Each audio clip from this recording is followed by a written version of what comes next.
Batman Forever was released on June 16th, 1995, and marked the departure of Tim Burton as director, who directed the first two installments in the Batman franchise up to this point, and marked the arrival of Joel Schumacher as director. The reason for Burton's replacement was due to parents and Warner Brothers Studio deeming the preceding film, Batman Returns, as too dark and too violent. This was perceived by Warner Brothers, despite Batman Returns being a financial success, because the film made 150 million less than Batman 1989, and they also view the anger of parent groups and incidents such as McDonald's canceling their Happy Meal tie-in as a result. Joel Schumacher, who is best known for such classics as The Lost Boys, Flatliners, Falling Down, The Client, and St. Elmo's Fire, brought an entirely different vision and aesthetic to the film. Whereas Tim Burton's film drew inspiration from German Expressionism, Schumacher's aesthetics for the film were drawn more from the Batman comics of the 1940s and 50s and from modern Tokyo, which can be seen in the abundance of neon lights present in the film. Schumacher also utilizes a lot of statues in his vision of Gotham City. Unfortunately, due to Warner Brothers replacing Burton with Schumacher due to them deeming Batman Returns too violent and too dark, this consequently meant that Batman Forever would be geared towards children and merchandising, which ultimately harmed Schumacher's vision. Now, Schumacher gets a lot of hate for being perceived as the one who steered the Batman franchise in the wrong direction, but I blame Warner Brothers for this. He was hired to tone down the darkness, yet, despite this, if you view the numerous deleted scenes for this film, you can see that Schumacher still had a film with deep themes in mind, regardless if it was more kid friendly. But Warner Brothers ultimately cut out this film's best scenes that were obviously dark and explored the psyche of Bruce Wayne. This film has deeper themes than the previous two films. However, this effort is undermined by the wackiness and cartoonish elements of the film that rob it of its mature themes at times. The tone to this film is all over the place. One moment, this film is exploring Bruce's psyche and how he feels torn over his dual identity and the childhood trauma he endured from seeing his parents murdered. Then the next moment, we are treated to over the top, wacky, and goofy comedy that's so cartoonish that it feels more juvenile and infantile than an actual Saturday morning cartoon. Now, in comparison to the first two films, which definitely had comedic elements to them, the difference is that the humor in the previous films was dark and sadistic for the most part, whereas the comedy in Batman Forever at times feels like it doesn't belong in a live action film. It seems that as this series went on, up until the arrival of the Dark Knight trilogy, that with each subsequent film, the filmmakers just kept pushing the cartoonish elements further and further. And this is unfortunate because even though Batman Returns had cartoonish elements that I didn't like, such as the mind controlled penguins, the film's overall tone was consistently dark. Unfortunately, the same cannot be said of Batman Forever.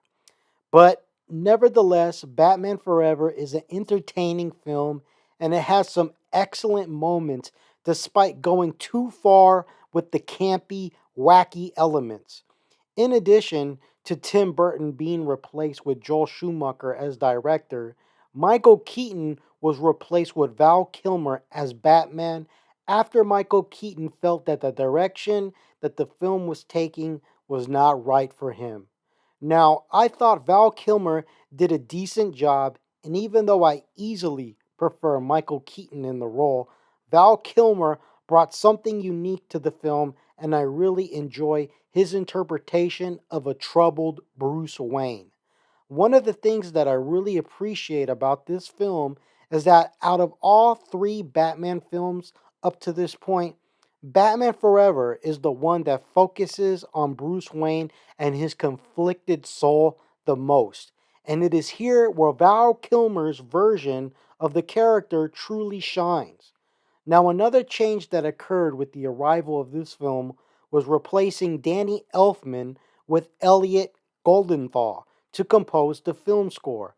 Now, even though Danny Elfman's score is iconic and his Batman Returns score is my favorite Batman film score of all time, Elliot Goldenthal did a serviceable job with the main Batman theme, particularly, but the other themes in this film feel a little generic at times and are mostly not too memorable.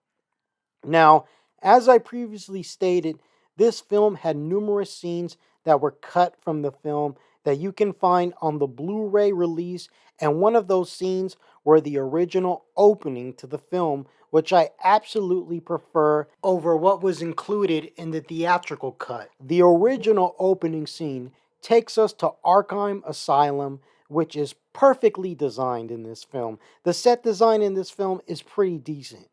It's dark, it's a stormy night, and the lightning effects are a crimson red, and the doctor goes into Harvey Dent's cell only to find that Harvey has escaped, leaving behind a message written in blood that he is going to kill Batman. I love the exchange that the doctor has with the guard here. The guard says to the doctor, "It's a hell of a night, Doc," to which the doctor replies, "Hell is in here." This deleted scene has a great, eerie atmosphere. I love it. Now, the beginning of the movie introduces us to the new Batmobile, and honestly, I'm a little indifferent to the design, and it's my least favorite of all the Batmobiles we've seen in the live action films for Batman, but I don't hate it. I'm just not enthusiastically excited about it. Now, I'm not a fan of the joke about going through the fast food drive through because this is obviously meant for marketing for Happy Meal toys and indicative of the wrong direction that this film series will be heading after this in regards to focusing on merchandising. Now, Two Face looks like he's trying to rob a bank vault and that he is taken a hostage, but in actuality, it's just a trap to lure Batman into a death trap of acid. Now, if you remember Harvey Dent from Batman 1989, you'll remember that originally Billy D. Williams was Harvey Dent. Now, in regards to Tommy Lee Jones's role and interpretation, I feel that he was entirely miscast for the role of Two Face, and that the only reason why they gave him the role, or one of the primary reasons rather, was because he was at the height of his career, especially due to his outstanding performance in the film The Fugitive with Harrison Ford. Now, the issue I have with Tommy Lee's interpretation of Two Face is that we never get to see the Harvey Dent side of him, only the crazy, over the top Two Face side, which is such a missed opportunity for an actor of Tommy Lee Jones's caliber. Also, when Jones is being insane as Two Face, the performance feels very forced, and I don't feel like Jones was too invested in the role. Another problem I have with this version of Two Face is the makeup. I never liked his purple, perfectly symmetrical, scarred looking zombie face. The perfect line that comes down and splits his face in two makes his makeup look very fake. There's no way you could say that someone threw acid in this guy's face and that a perfect line was made as a result. Maybe we can get away with this in the cartoons and the comics, but in a live action film, it looks fake. It doesn't look like his face was burned with acid at all, and it looks too much like Halloween makeup, in my opinion. Nevertheless, I don't hate this version of Two Face, and ultimately, my feelings are that of indifference. Now, I like Two Face's monologue about luck because it really suits the character and illustrates the epitome of what Two Face is about. and it was a great, if not brief, introduction to his character. After this, Batman foils Harvey Dent's trap, and there's some great visuals, especially when the helicopter crashes through the billboard with a giant eye, and when the helicopter crashes into the Statue of Liberty. If there's one thing that this film does better than the Tim Burton Batman films, is that the action is so much more epic, like a summer blockbuster action film. Now, Harvey Dent is so insane that he kills his own pilot trying to kill Batman. These action scenes were great. Now, our introduction to Edward Nigma, aka the Riddler, played by Jim Carrey, shows a man disturbingly obsessed with Bruce Wayne. Jim Carrey was at the height of his career when this film came out. He was on top of the world, riding off the success of such classics as Dumb and Dumber, The Mask, and Ace Ventura. Just his inclusion in this film would guarantee that it would be a financial success. Now, in regards to his interpretation of the Riddler, for the most part, I found his version of the Riddler to be delightful. However, there are plenty of moments when I felt he was being too over the top, and there were times where less would have actually been more. The reason for this is because when the Riddler's antics get too far out of hand, get too wacky, you feel like the filmmakers and producers are allowing this to occur in order to bank on Jim Carrey's success, and not necessarily because it was needed in order to convey to the audience a certain character attribute that the Riddler possesses.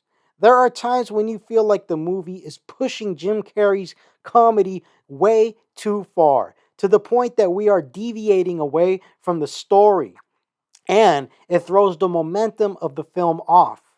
It's almost as if I'm watching an in living color comedy sketch making fun of Batman. Nevertheless, you can tell that Jim Carrey is giving it his all, and I appreciate his efforts very much.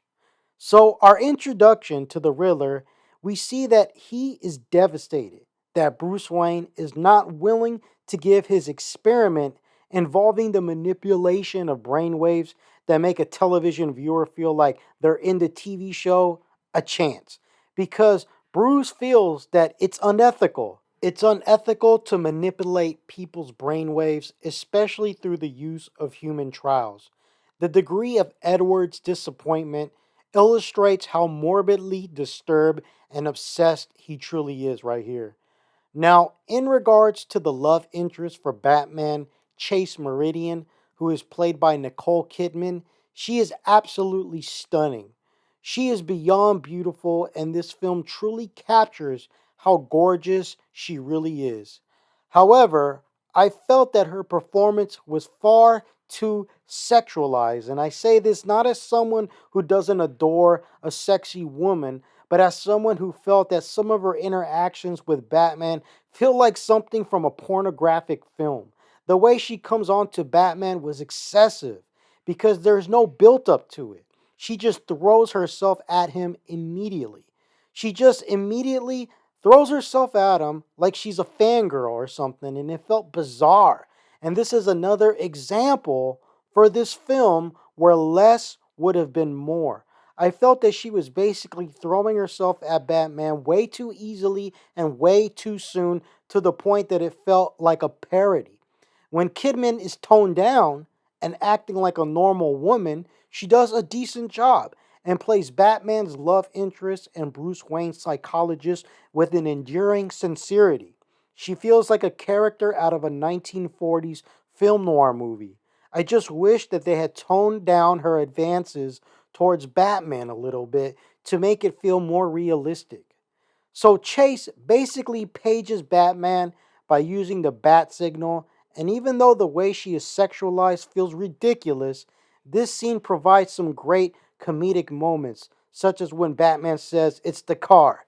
Chicks dig the car." Now, the scene where Edward kills his supervisor for discovering that he is continuing his brainwave experiments was hilarious. I like how he knocks him out with the coffee pot and says, "Caffeine will kill you," And again, Jim Carrey's performance walks that fine line of being just the right amount of hilarity and going too far into the wacky dimension of things. So the Riddler realizes that he can absorb the brainwaves of others through his device, which ultimately will make him smarter. As a side effect, so basically, he utilizes the neural energy that he absorbs in order to make himself smarter. And even though Jim Carrey's performance is over the top, it's hard not to love the guy regardless, especially when he kills his supervisor. It was hilarious. Now, in regards to Two Face's origin, I really hate how they glossed over his origin with a simple 1 second video clip of a new segment showing Boss Maroney throwing acid into Harvey Dent's face. This should have been an actual scene in the movie. This was a total disservice to the character and to the Batman legacy. Just think how much better this film would have been if it opened up with Tommy Lee Jones's character questioning Boss Maroney in court and then having Maroney throw acid in his face in a well acted and suspenseful scene that was just a couple of minutes long. This was such a wasted opportunity in regards to utilizing the opportunity to use a great actor like Tommy Lee Jones and create an awesome scene to illustrate Two Face's origin. So Harvey Dent is obsessed with killing Batman because he blames him for his disfiguration, apparently because Batman failed in preventing Maroni from throwing the acid in his face. Now, this should have been explained so much more in depth. For instance, how did Batman even know that Boss Maroni was going to throw the acid in Harvey's face? And why does Two Face specifically blame Batman for this? And what happened to Maroni? Did Two Face kill him? Did Maroni lie to Two Face and blame Batman or something? Nothing is explained. Now, another issue I have with this film is how in the hell did the Riddler manipulate the footage of his supervisor committing suicide? There's no explanation. It's ridiculous because this is a serious plot point that just has no explanation. Like, how was the Riddler able to get away with the murder of his supervisor using this footage? Now, the Riddler sends riddles to Bruce Wayne, and as a result, he seeks help from Chase Meridian to find out the psychology behind the messages and the messenger. She apparently says that the sender of the riddles is obsessed with him, exemplifying homicidal tendencies. It's during this meeting that Bruce Wayne uses this opportunity to ask Chase on a date and to attend the circus with him. This leads to one of my favorite scenes in the film because it feels like something right out of the comics, namely Batman Dark Victory. When the Flying Graysons perform their trapeze act, Two Face uses this as an opportunity to use the audience as hostages in order for the Batman to reveal his identity because the show is being broadcasted live. This resulted in the tragic death of Dick Grayson's family when they try to intervene and stop Two Face and his men and fail, plummeting to their deaths despite Dick being able to get rid of the bomb.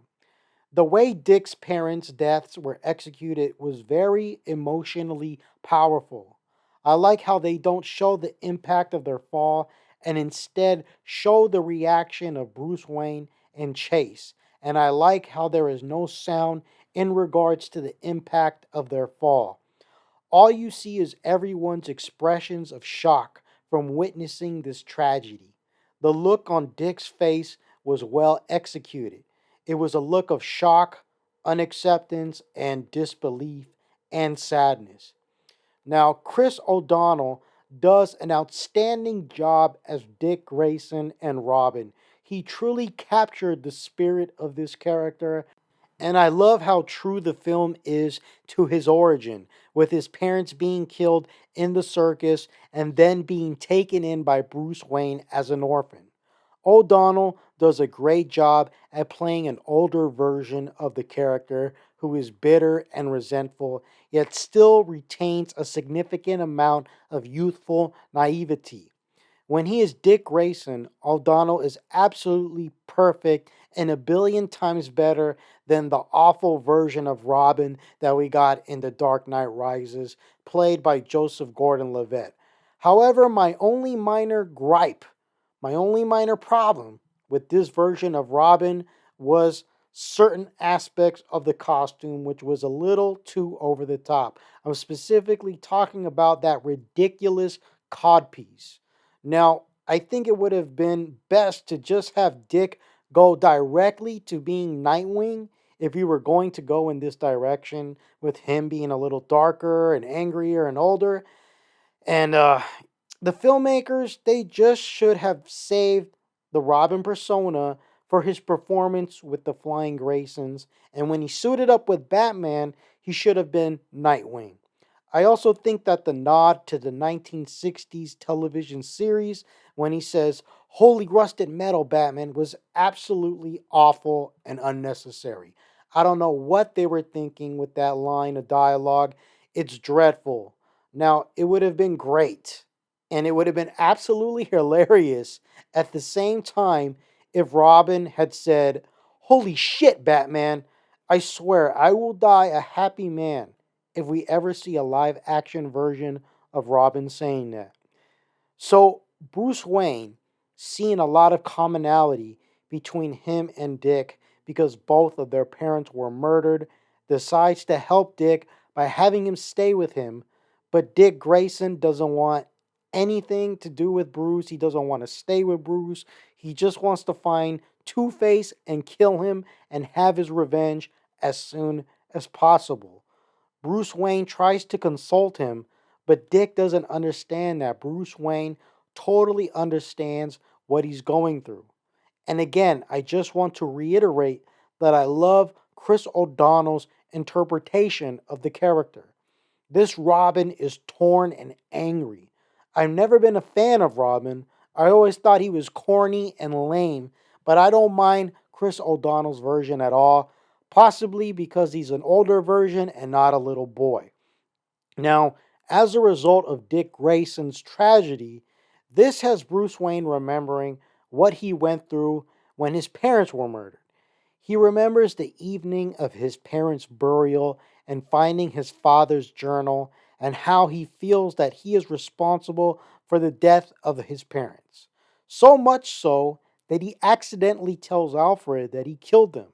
It was a slip of the tongue that indicates what's going on in his subconsciousness. Now, in the theatrical version, this notion that Bruce was responsible for his parents' deaths is totally glossed over and forgotten.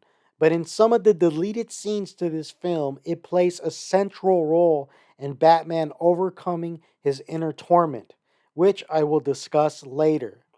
Now, I like the story that Dick tells Alfred how he flew in like a robin when he went to save his brother when his wire broke during a trapeze act. I think this was a great way to explain how he got the name, and I also like the robin that he is wearing on his biker helmet. I love Alfred's line to Dick when Dick tells him to throw out his uniform. Broken wings heal with time. One day, Robin will fly again. Now, I really enjoy how the Batmobile can rotate its wheels in order to dodge missiles and bullets. And that scene with the Batmobile going up a building in order to escape Two Face's attack was awesome. Now, the way Two Face has two different girlfriends and two different aesthetics on each side of his hideout is so funny and so appropriate for the character. Now, when the Riddler shows up at Two Face's hideout, it provides the opportunity for some hilarious dialogue, such as, "That's never gonna heal if you don't stop picking." So, the Riddler basically offers Two Face a deal to kill Batman if they team up together so the Riddler can have production capital in order to put a box in every home in Gotham so he can become the ultimate brain by absorbing their neural energy. The way he plans to kill Batman is by telling Harvey Dent who Batman is. They're going to discover his identity. Now, the scene showing the Riddler and Two Face robbing everybody is way too wacky, and I felt that they really needed to tone it down. Those scenes come across as a parody, and again, it illustrates the inconsistent tone that this movie has, which is very irritating. So, with the money that they steal, Edward markets his device as 3D entertainment in order to popularize the box and have it in every home in America. And it's important to note that nobody knows that the Riddler is absorbing everyone's neural energy. Now, the depiction of the Riddler absorbing everyone's brain waves or neural energy is funny, but again, it's wacky and way too cartoonish, and even the soundtrack feels a little bit too wacky at times. So, after this, Dick Grayson sneaks into the Batcave's secret entrance by following Alfred, and he ends up stealing the Batmobile and taking it for a ride. So he knows now that Bruce Wayne is Batman. While this is going down, Bruce Wayne tells Chase his parents were murdered in front of him, and this provides the opportunity to illustrate the theme of duality and how Bruce struggles with this. Chase gives Bruce a gift that shows this duality. It's symbolic, which is a talisman with two sides, black and white, similar to something like the yin and the yang. Bruce then tells her of his dreams and of his father's journal. Chase concludes that he is struggling with repressed memories that are trying to resurface, and Bruce questions whether there is an aspect of his parents' death that he has to face. They discuss how we're all two people, one in daylight and the other in the shadow. This was a great scene. Now, Dick, who stole the Batmobile, takes on some thugs that try to rape some girl, and even though he saves her, he's outmatched. And Batman ultimately ends up saving him once Alfred tells him that Dick stole the Batmobile. Now, I love how Robin attacks Bruce, accusing him of his parents' deaths, saying that if he had revealed himself at the circus, they would have still been alive. And I love Bruce's reply that if he could have saved them, he would have. Dick feels that fighting is the only way to get rid of the pain that he has from his parents' murders, and Bruce tells him that even if he killed Harvey, that this pain won't go away and that it will continue to grow inside of him until one day he realizes that revenge has become his entire life and he will no longer know why. It is here that Bruce reveals to Dick that they have the same trauma and that his parents were also killed by a maniac, which was the Joker from the 1989 Batman film. Despite this commonality that they share and Dick's request to become partners, Bruce Wayne refuses. Now, at Edward Nigma's expo party, he discovers that Bruce Wayne is Batman when Bruce enters his machine. Two Face ends up crashing the party because he is impatient for the death of Batman. Now, ultimately, Batman saves the day, and I love how he uses his cloak as a fire retardant, which is a great scene and one of the reasons why you can't overlook this movie. It has some of the best action sequences in the Batman series, in my opinion. I love Harvey's fury here when he says, "Why can't you just die?" This is one of my favorite action scenes in any Batman movie. Now, in this sequence, Robin saves Batman, and I love the simplicity in the way that it was executed. It was a great entrance and great introduction for Robin as a masked hero, a great reveal. Now, despite this, Batman is not pleased and feels that Robin is too unexperienced and could be killed or seriously injured if he continues to act like this. It's right around here where a really important deleted scene comes to play in which Bruce contemplates retiring, and he again remembers the night of his parents' burial where he fell into the Batcave.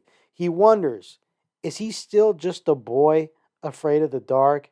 And he questions whether maybe he became Batman to fight his own fear and not to fight crime. And he concludes that if this is true, then Batman is his true enemy.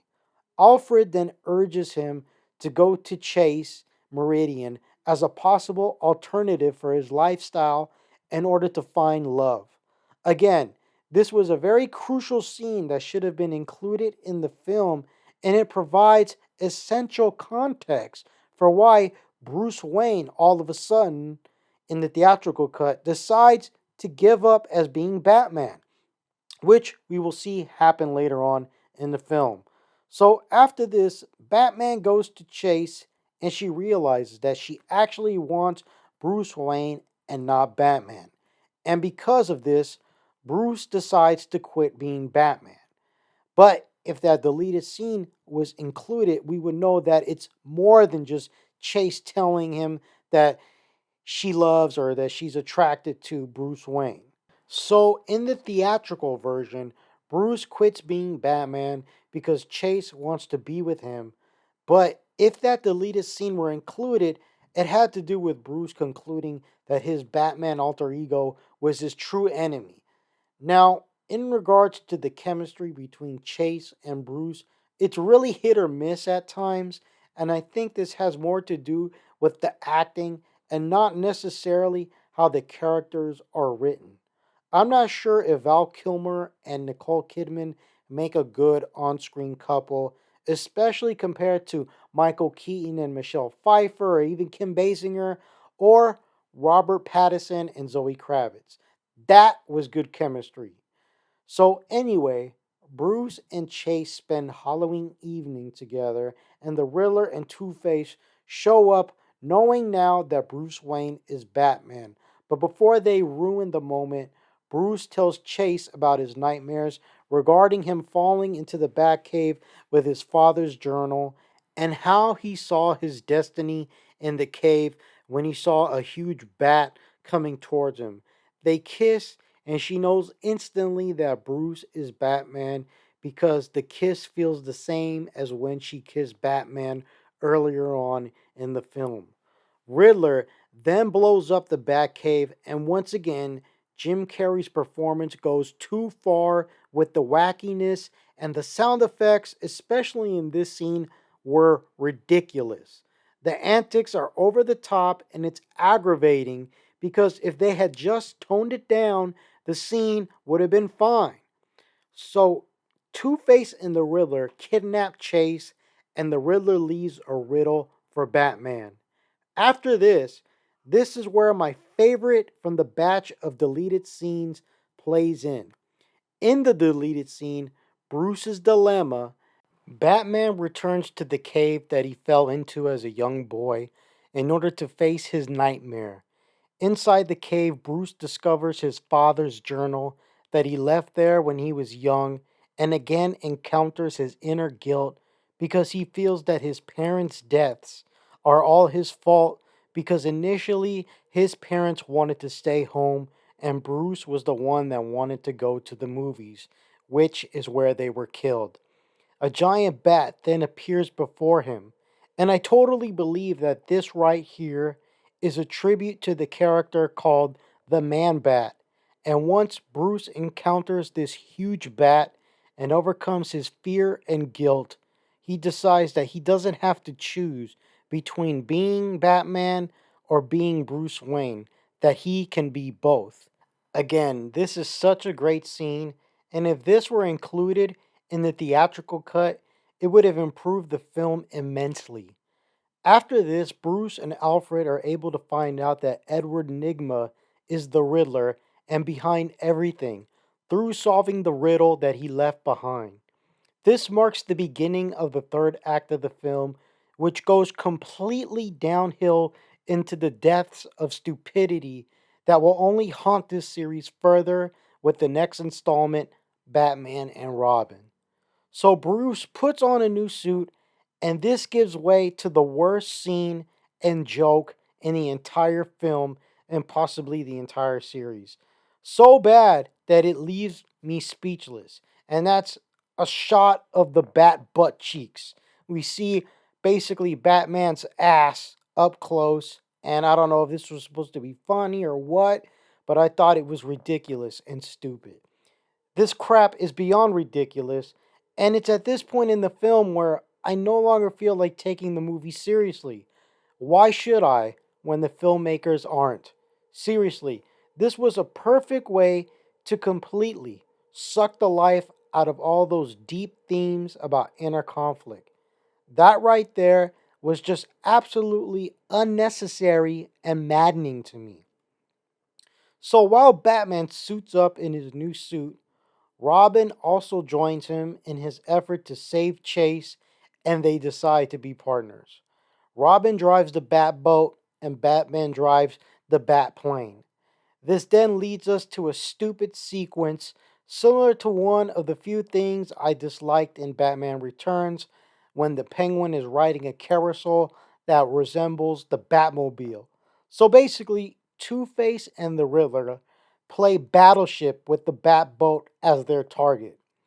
All this crap is utterly stupid because it infers that these two characters, Riddler and Two Face, anticipated that the Batboat would be used, but at this point in the film, it's just all beyond logic and gone full stupid. So once they get to the Riddler's hideout, Robin decides to save Harvey Dent from a fall because he would rather see him in jail than kill him. So this shows that he is listening to Bruce's advice about revenge. So that goes down, but Two Face uses this opportunity to subdue him. And after this, we are offered more stupidity. The Riddler's ridiculous glitter outfit and the set design of his hideout is just outrageously ridiculous, like a game show. Now, Batman is then forced by Riddler to choose between Chase and Robin. He has to choose who lives and who will die. Which one will it be? This then leads to such a disappointing defeat of the Riddler. It was way too easy. So, all Batman had to do to defeat the Riddler was that he had to throw his boomerang at the Riddler's mind reading machine, which was way out in the open, had no kind of security, and that was it. Now, after this, there is a little bit of redeeming qualities for the third act, just a little bit. Now, I like the way Batman uses his coins to defeat Two Face, basically throwing a bunch of coins as Two Face does his usual heads or tails toss in order to confuse him and make him fall to his death. That was a great way for him to die. Now, I like the way Batman tells the Riddler that he is both Bruce Wayne and Batman, not because he has to be, but because he chooses to be. And the film finally ends with Edward Enigma going insane in Arkham Asylum, claiming to be Batman, and I really love the way Jim Carrey executed this sequence right here. It was great. So that's the way the film ends. And like I said in the introduction to this review, this film had the potential to be the best Batman film because it had so many deep themes about inner conflict and facing the fear within oneself. Up to this point in the film series, this movie was the one that focused on Bruce Wayne the most, and I appreciated that. However, the tone of the movie is all over the place. Jim Carrey needed to tone it down. His act goes way too far to the point that it feels like we're in a parody. It feels too wacky and too cartoonish, and it really threw the momentum of the film off. Also, there were some questionable artistic decisions being made that I really wasn't too big of a fan of, a little bit too campy. However, this film has some of the best action sequences out of the entire Batman series. So, in the end, I give this film a C. I recommend it if you're a hardcore Batman fan, but as a casual viewer, I don't know if you should waste your time because there's definitely better movies out there. Thank you guys for listening to this review and analysis. If you enjoyed the video, please like, subscribe, and share. Take care, people. And last but not least, one love.